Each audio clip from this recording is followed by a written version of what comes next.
right, 25 minutes before 10 o'clock. Thank you for tuning in. Nice looking Monday. 1 week from tomorrow in Ocala, it's Election Day. Yes, it is. How about that, huh? Yes, it is. And who is running for what? Well, there's not many.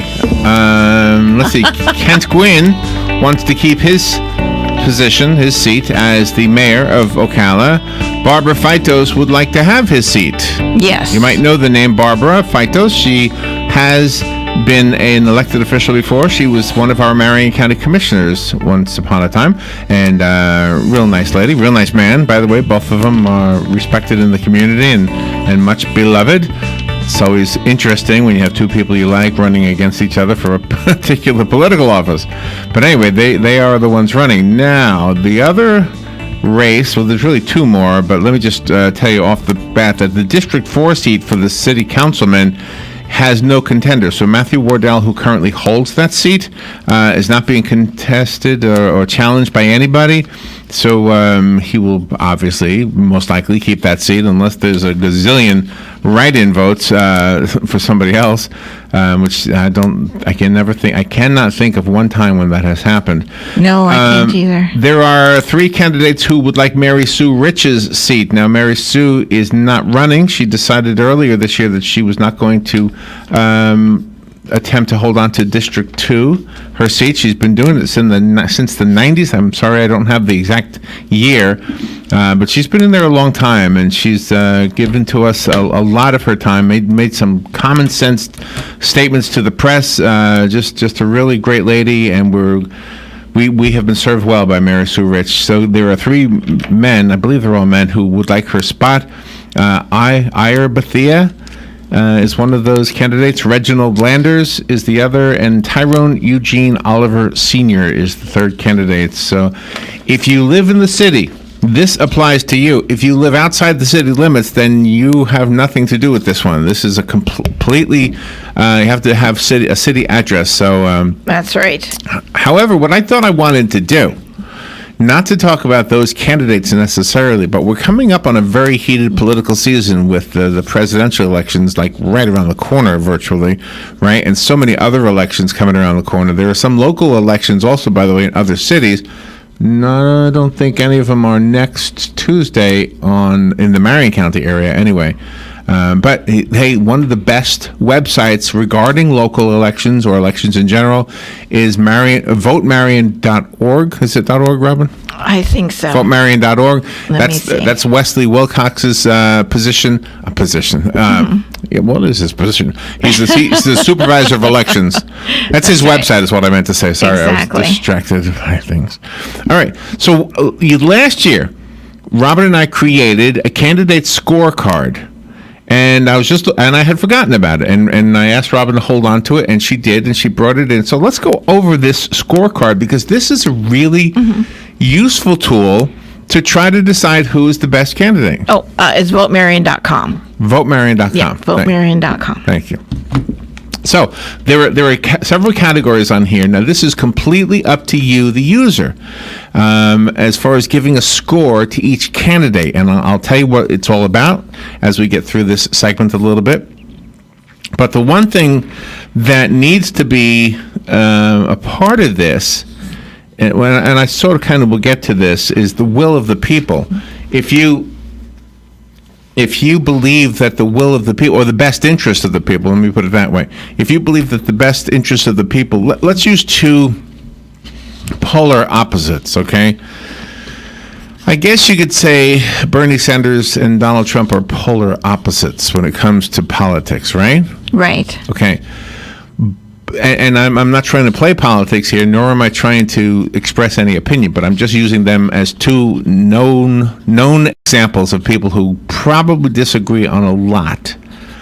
But I think that the one thing they have in common is what they believe is best for the people. What they believe is best for Americans in their case, because they're both, one is the president, one wants to be, okay? Mm-hmm. And so I think a lot of times we have to align ourselves with the people who want to do things that we agree will be the best thing to do for the people. And that's why we have such a divide in this country. Why it has become antagonistic, I don't know. I can't figure out why people are actually hurting each other, threatening to hurt each other, screaming at each other. I can't understand why having a different opinion is getting people to the point where it's like road rage. That I don't understand. I don't know what happened in this country. If Robin and I disagree on things, and we are not the talk show hosts that always agree with everything. We don't always agree on everything. And when we don't, I'm telling you, we end the show and we have lunch together. We are not at each other's throats because we disagree. No. We may never change each other's minds on certain things.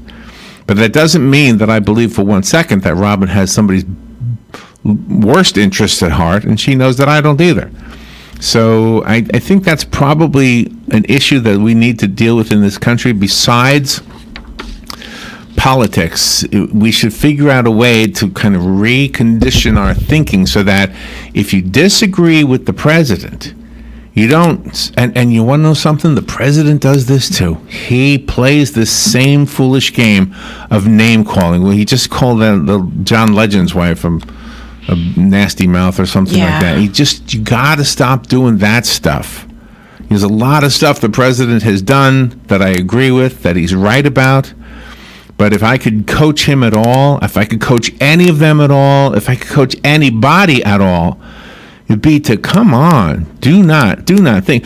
If you want to know, the one thing that drives me nuts is that we will have people who literally have hurt other people, literally have killed other people, and will be more sympathetic to them than people who simply want to write legislation and change policy. It's amazing to me. We will be lenient. We will want people let out of jail early. You know, we're so adamant about locking people up and creating laws for this, that, and the other thing. And as soon as they're in there, it's not. No, we should go sing to them. We should go do a program for them. Yeah. We should let them out early. Come on. Exactly. So I just think we really have to start realizing that the people you're picking on, do it with some intelligence and some, as Robin likes to say, finesse. That's a word I learned from Robin. Okay, so here's the candidate scorecard. Think of each candidate, and number 1. Base your answers 1 to 5. By the way, 5 being the highest score per category. You can always give 6 if you really feel like it's one of those, or a 0 if you want. But the overall rule, here's the thing: whatever you do, you have to do for all candidates, whatever number system you choose. So number 1, what is the knowledge that the candidate has of the job required for the position? What kind of knowledge does Barbara Fidos have about being the mayor? Yeah. What kind of knowledge does Kent Gwynn have about being the mayor?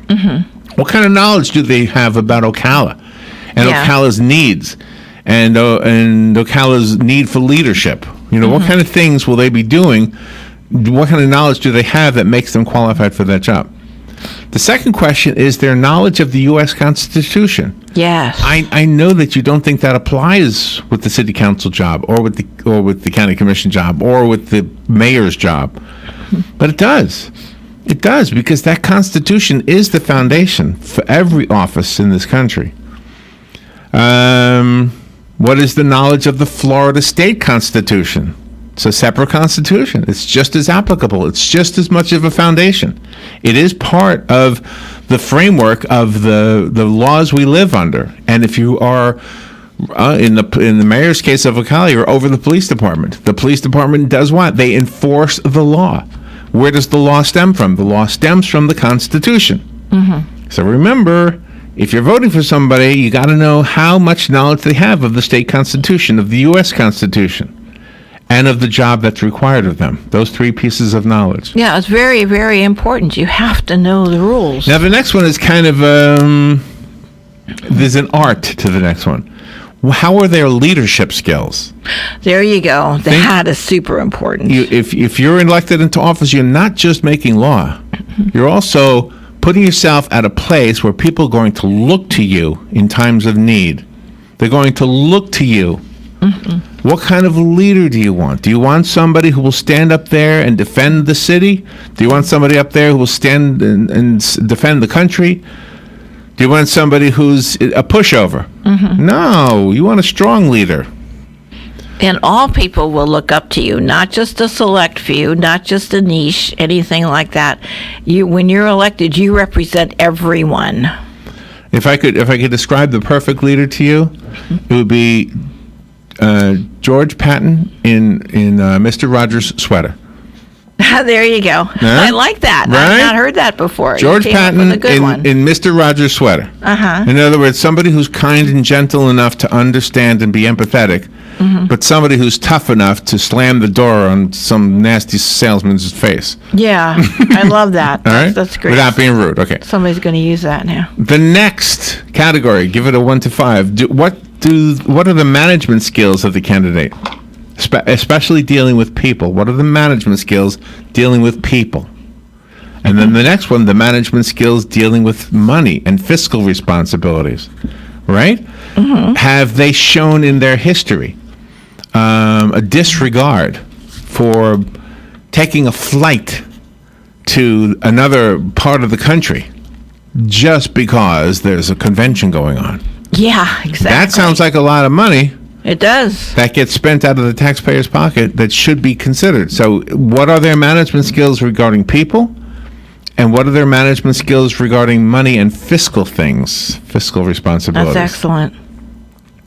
We've been told numerous times that we were going to have complete Transparency. transparency. Thank you. It hasn't happened yet. Yeah. When Rick Scott was running for governor of this state, he said if he's elected, there would be complete transparency. Now, how did he define that? How did he define complete transparency? He said there would be a website. There would be a place on the internet that all you would have to do is log on, and you could see how much money was spent on any given thing. If the governor decided to buy a pencil, it would be there. Yeah. If the governor decided to buy a plane, it would be there. There would be complete transparency using technology to make it possible for you and I to know exactly where your tax dollars go. Exactly. It never happened. No. There has never been that kind of transparency. You hear all these candidates talking about what they're going to do to make the world better. Well, they're not going to do anything without money, and guess where they get their money from? They get it from you, the taxpayer. So you should have a right. Now, in Benjamin Franklin's day, there was no way to know all of that stuff. You had to trust these guys. That's right. But in today's world, we have the internet. We have phones that I could look up anything I want. I should be able to go to that site and see how much money was spent this year on, you name it, on dinners. Yeah. Okay, how much money was spent on White House dinners or on Tallahassee Capitol, dinners? Exactly. How much money was spent on fuel? So all those things are supposed to be transparent. They are not. If they could make that kind of a promise, that would be awesome. If they could do it from the city point of view, that would be good. I don't know what we spend money on, but that would be good. Something on somewhere. All right. Radio. I hear my own voice. Yeah.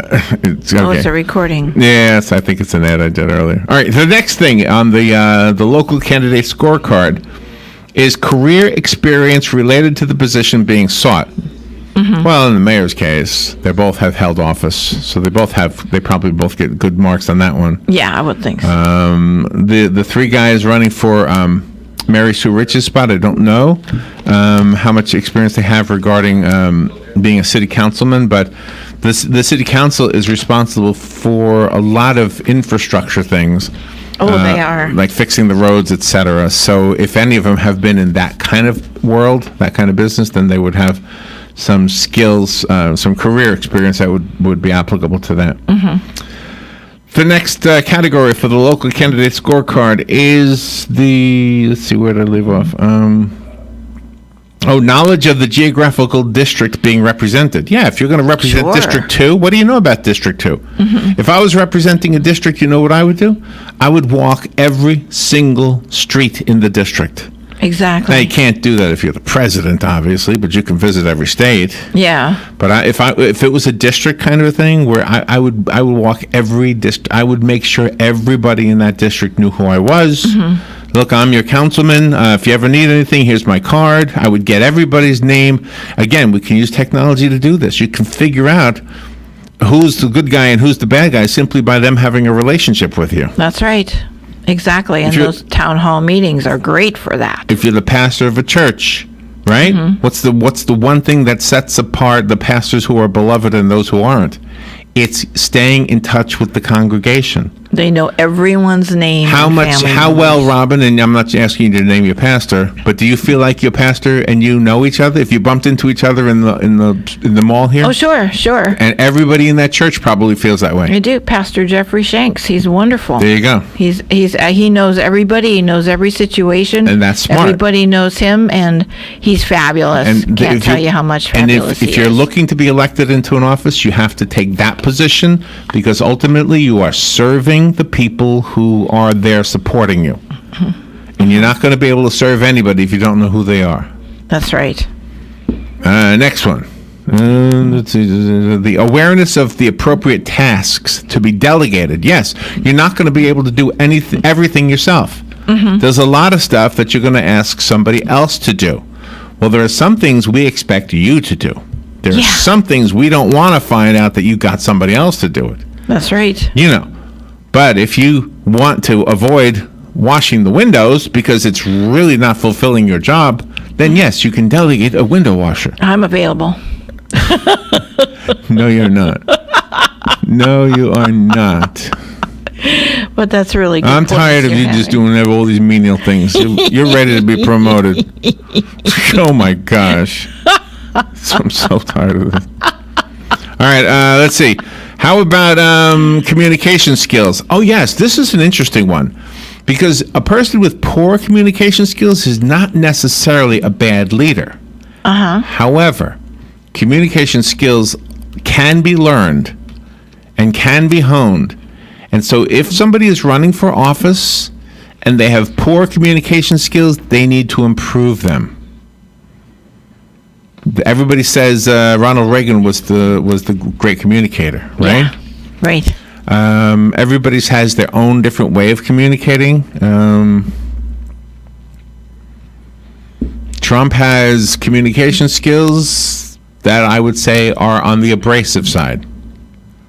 His are on the abrasive side, and I think that would knock him down a few points. But remember, that's only one category. I would say that about a lot of them, by the way.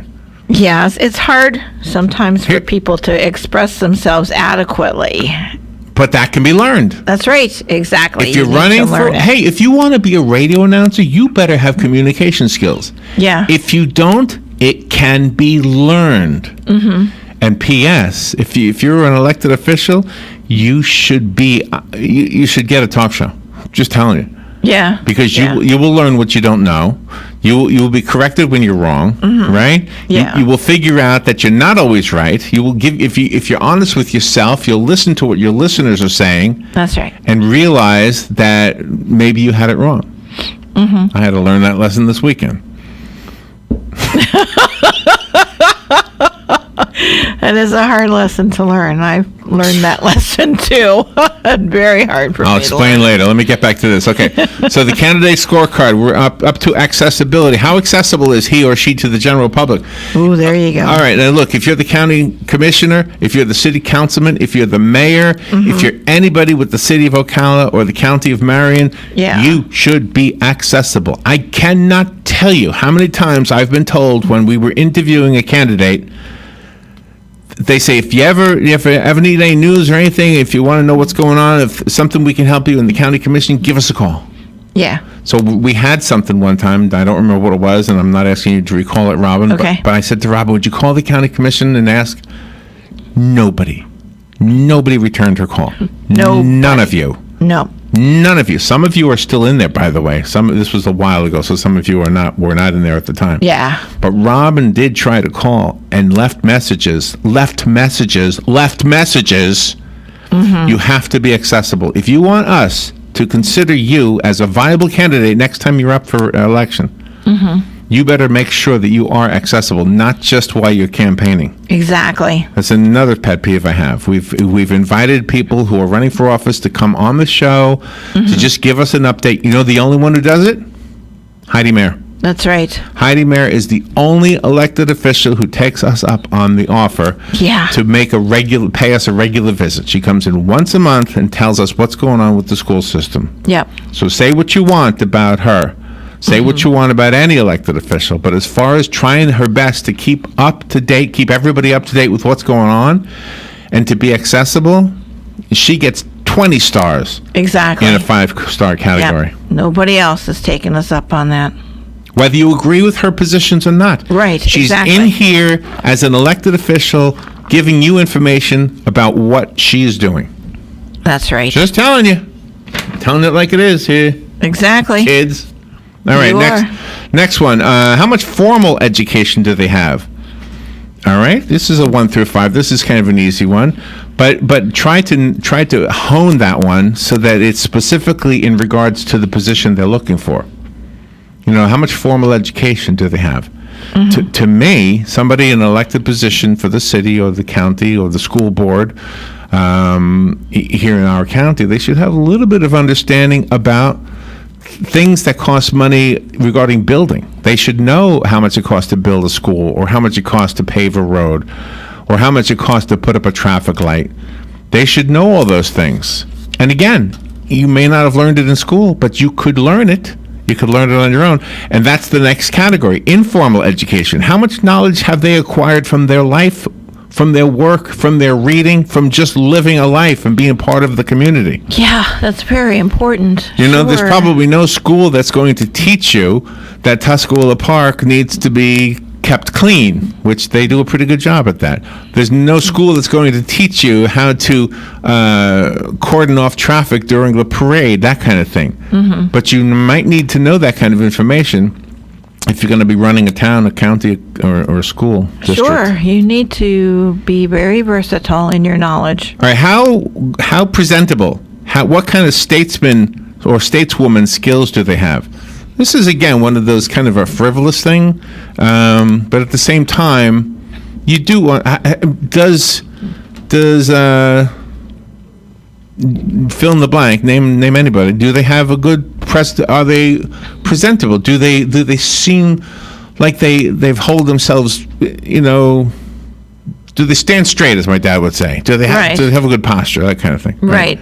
Are they neatly pressed? Are the clothing they wear for their age appropriate and their position appropriate? All right, the next one. How unimpressionable is he or she? In other words, do they have the ability to not be influenced by money, power, or beauty? Right? What's been the demise of many of our elected officials? Money, people waving money at them. Yeah, you know what we can do? We can if you take this money so that we can build that stadium, that'd be a good thing. Meanwhile, the public doesn't want the stadium, but you say yes because you just got paid off? Yeah. No, we want somebody who's not able to be influenced by money or power. No. Or sex. I put beauty in here, but I mean sex. Of course. There are plenty of people who've been persuaded because of sex. That's right. So how unimpressionable are they? Again, George Patton in Mr. Rogers' sweater. I love that. That's so cool what you came up with. That's what you want to look for. Okay. What's the candidate's concern for job opportunities? Do they understand what actually creates work, or are they going to make some kind of a statement about the government creating work and not have any real plan on how to explain how they're doing that? Yeah, in the private sector too. What is their concern for the environment? I mean, are they willing to put up a factory and not keep it clean? I mean, you can't just say, I'm going to put up a factory and bring jobs. We had this whole issue with the water being pumped out of our aquifer. You know, we're going to create lots of jobs. Yeah. Yeah, lots of jobs, but at the cost of what? Yes. Of the lakes being down, of the aquifer being down. So you have to be concerned for jobs, and at the same time, you have to understand the connection between those jobs and whatever those jobs are doing. Exactly. And the environment. And what's their concern for equality and diversity? You can't just be hiring a bunch of people of your own race. No. You got to look for the people who are working for you who can do the job. Simple as that. And do you have concern for the will of the people? Make sure you listen to the people and actually try to do what you were elected to do, which is to represent them. That's what all elected officials are. They're representatives of the rest of us. This is a country of we, the people. We'll be right back. This is WOCA Ocala. Fox News, I'm Lillian Wu. They're canceled now, but President Trump coming under fire from some lawmakers on both sides